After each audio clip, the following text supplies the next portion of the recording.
투석받는 팔이 붓는 경우 다리 부종이 발생하는 원인은 몸이 전체가 붓는 경우가 있는데 당 조절이 안 되면 더 악화될 수가 있기 때문에 혈당의 철저한 관리도 병행되어야겠습니다. 네, 안녕하세요. 민트병원 김동원 원장입니다. 오늘은 투석 환자들에게서 나타날 수 있는 부종, 즉 붓는 거에 대해서 알아보겠습니다. 그래서 크게 다리가 붓는 경우, 팔이 붓는 경우, 우리 전체 몸이 붓는 경우를 나눠 생각해 볼 수 있는데요. 하나씩 알아보도록 하겠습니다. 먼저 다리 부종에 대해서 알아보도록 하겠습니다. 다리 부종이 발생하는 원인은 다양하게 있을 수 있습니다. 1차적으로는 환자분들이 복용하는 약 중에서 그런 부종을 유발하는 경우가 있고요. 그리고 이제 혈관 문제가 있어서 부종이 발생하는 경우가 있습니다. 혈관 중에서도 정맥순환이 문제가 생기게 되면은 다리가 붓게 되는데요. 다리가 붓는 경우 중에서도 한쪽 다리만 유난히 붓는다라고 하면은 그쪽 다리의 정맥에 문제가 있는 것이 아닌지 좀 의심해 볼 수가 있습니다. 그리고 양쪽 다리가 붓는 경우가 있을 수가 있는데 이런 경우에는 양쪽 다 정맥순환에 문제가 생겨서 부을 수도 있고, 또 다른 원인으로는 심장이나 간과 같은 다른 장기의 이상으로 인해서 몸에 체액이 많이 저류되면서 발생할 수가 있습니다. 그래서 다리가 붓는다라고 하면은 환자분들께서는 대수롭게 여기지 마시고 혹시 혈관이나 다른 원인이 있는지 적극적으로 알아보시는 것이 좋겠습니다. 그리고 투석 환자들 중에서 다리가 저린 경우는 당뇨와 동반되어 있는 경우들도 많이 있는데요. 신경이 망가지는 신경병증 같은 경우는 당 조절이 안 되면 더 악화될 수가 있기 때문에 당뇨 있으신 분들은 혈당의 철저한 관리도 같이 병행되어야겠습니다. 두 번째로 팔이 붓는 경우도 종종 있는데요. 특히 이제 투석 받는 팔이 붓는 경우가 종종 있습니다. 이런 경우는 많은 경우가 심장 근처에 있는 중심정맥이 좁아져서 팔로 들어간 피가 원활하게 심장으로 빠져나가지 못하고 다시 팔로 역류하면서 붓는 경우가 있는데요. 그래서 이때는 중심정맥에 대한 확장술을 시행해서 부종을 치료할 수가 있겠습니다. 투석받는 팔이 붓는 경우 두 번째 원인으로는 과혈류를 들 수가 있겠습니다. 즉 투석 혈관으로 도는 혈류가 너무 많은 경우가 되겠는데요.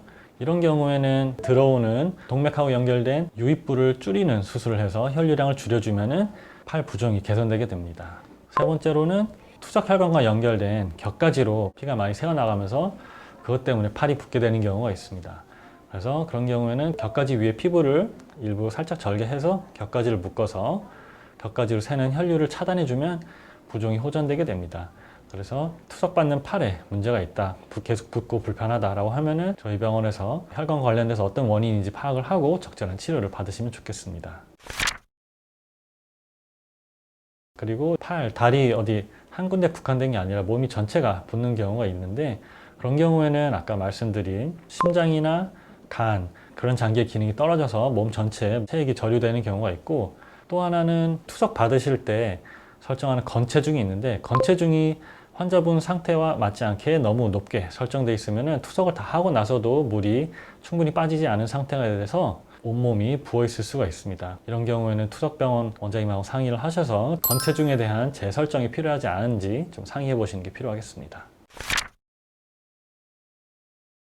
그리고 투석받는 분들 손이 저리다고 하시는 경우가 종종 있습니다.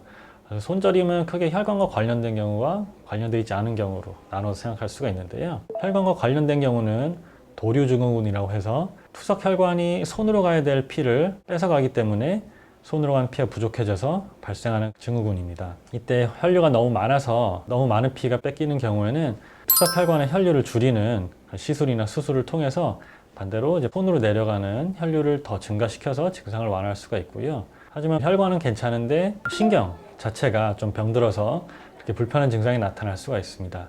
그래서 이런 경우에는 약을 통해서 조절하게 될 수가 있고요. 또 어떤 경우에는 그 손목 터널 증후군이라고 해서 팔에서 손으로 내려가는 그 신경이 손목에 좁은 통로를 통해서 지나가야 되는데 그 통로가 좁아지게 되면 신경이 눌리면서 손이 저리고 불편한 증상이 발생할 수가 있습니다. 그래서 그런 경우에는 약물 치료 아니면 주사 치료 하는 경우가 있고, 그런 치료를 했음에도 증상이 호전되지 않고 많이 불편한 경우에는 수술을 통해서 그 통로를 좀 넓혀주는 그런 과정들도 있기 때문에 손저림이 있다면 원인이 어떤 것인지 먼저 파악하시는 것이 중요하겠습니다. 투석하시는 분들 중에서 발이 저린 경우가 많이 있는데요. 이것도 이제 혈관과 관련된 경우 그리고 관련 없는 경우로 나누어서 생각할 수 있겠습니다. 혈관과 관련된 경우는 일단 동맥 쪽을 생각해 볼 수가 있는데요.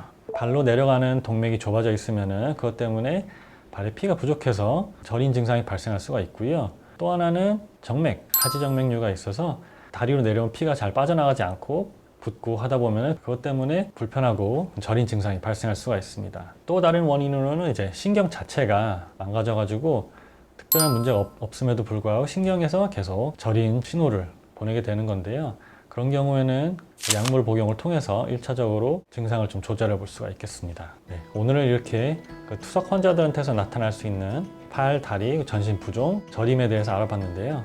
이 영상을 통해서 여러분들에게 좀 많이 도움이 되었기를 바랍니다. 네, 감사합니다.